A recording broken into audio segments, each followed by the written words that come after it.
இங்கு அமர்ந்திருக்கும் அனைவருக்கும் என் மதிய வணக்கங்கள். என் பெயர் ஆனந்த். நான் வெலஸ்டீன் ஹில்ஸ் உயர்நிலைப் பள்ளியிலிருந்து உங்களுக்கு ஒரு சிறுகதை சொல்ல வந்திருக்கிறேன். என் சிறுகதையின் தலைப்பு தோற்றம்.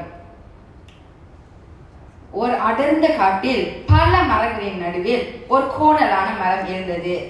அந்த மரத்தை சுற்றியுள்ள பல மரங்கள் அந்த கோணலான மரத்தை கண்டு ஏளனம் செய்து கொண்டே இருந்தார்கள். அந்த கோணலான மரம் எப்போதும், கடவுளே, எனக்கு ஏன் இந்த தோற்றத்தை தந்தீர்கள் என்று அழுது கொண்டே கூறும்.